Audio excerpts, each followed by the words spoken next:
Magandang oras na naman sa inyong lahat mga kaibigan. Ang ating pag-usapan ngayon ay tungkol sa latest survey ng Pulse Asia Research Incorporated tungkol sa party list. Pero bagong lahat, huwag niyong kalilimutan na mag-subscribe sa ating channel. Please like, comment, and share. Pakiclick na rin ang notification bell para hindi niyo makaligtan ng ating mga bagong video. Balik sa ating topic. Ang 1987 Constitution of the Philippines ang siyang lumikha ng party list system. Nung una, ang party list ay bukas para sa hindi gaanong kinatawan ng mga sektor o grupo ng community, kabilang ang mga manggagawa, magsasaka, maralitang tagalunsod, mga katutubong kultura, mga kababaihan, kabataan, at iba pang mga sektor maliban sa sektor ng religion. Pero nilinaw ng desisyon ng Korte Suprema noong 2013 na ang party list ay isang sistema ng proportional na representasyon na bukas sa iba't ibang uri ng mga grupo at partido at hindi isang eksklusibo sa mga marginalized na sector.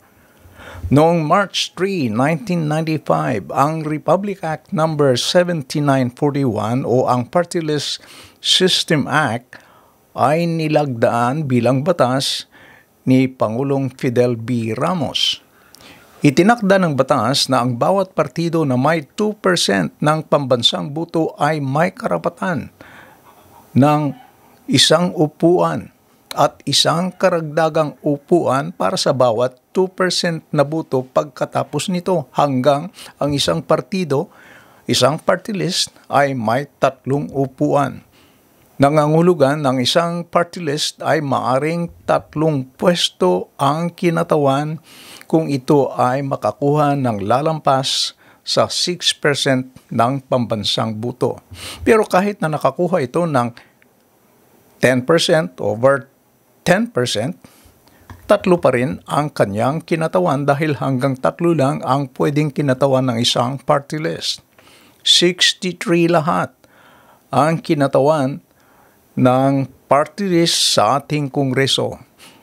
Kaugnay nito, nanawagan si Senate President Francis Escudero na muling suriin ang batas tungkol sa party list dahil lumalabas sa pag-aral na mahigit 50% sa mga tumatakbong party list ay hindi nagre-represent sa mga marginalized sector, kundi karamihan ang mga ito ay may koneksyon sa mga malalaking negosyo. Ang layunin ng party list ay dapat mabigyan ng boses sa Kongreso ang mga marginalized sector at mga kulang ng representasyon sa Kongreso. Samantala, ang Pulse Asia Research Incorporated ay nagsagawa ng survey tungkol sa voter preference for party list mula January 18 hanggang 25 sa pamamagitan ng face-to-face interview sa 2,400 na registered voters sa buong Pilipinas na may edad 18 pataas. Narito ang resulta sa nasabing survey. Nangunguna ang ACT-CIS na nakakuha ng 7.96%. Dahil dito meron itong katumbas na 3 representante sa Congress. Pangalawa ang 4Ps na may nakuhang boto na 7.52. Dahil dito, 3 rin ang representante mula sa 4Ps at ito ay may garantisadong pwesto sa House of Representatives kung ang eleksyon ay gagawin sa araw ng survey. Ang pangatlo naman na lumabas sa survey ng Pulse Asia ay ang Tingog Party List. Ito ay may nakuhang 6.29%. Nangangahulugan na meron din itong 3 representante sa Kongreso kung ang eleksyon ay gaganapin sa araw ng survey. Ang pang-apat ay ang Uswag Ilonggo.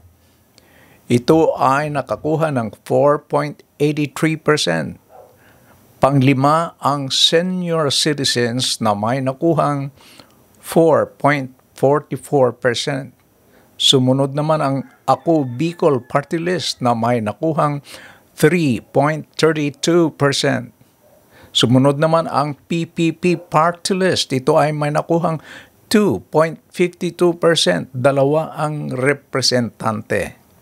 Sinundan ito ng Malasakit at Bayanihan Party List na may 2.46%, dalawa rin ang representante. Ang sumunod sa Malasakit at Bayanihan Party List ay ang Asinso Pinoy Party List. Ito ay may nakuhang 2.44%. Dalawa rin ang representante. Ang sumunod sa Asinso Pinoy ay ang Duterte Youth Party List. Ito ay may nakuhang 2.38%. Dalawa rin ang representante. Ang sumunod ay ang Agimat Party List na may nakuhang 2.06%. Dalawa rin ang representante. At ang sumunod ay ang Gabriela na may nakuhang 2.06%. Dalawa rin ang representante. Mga kaibigan, narito ang buong resulta ng survey.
Ano ang masasabi ninyo sa nasabing survey?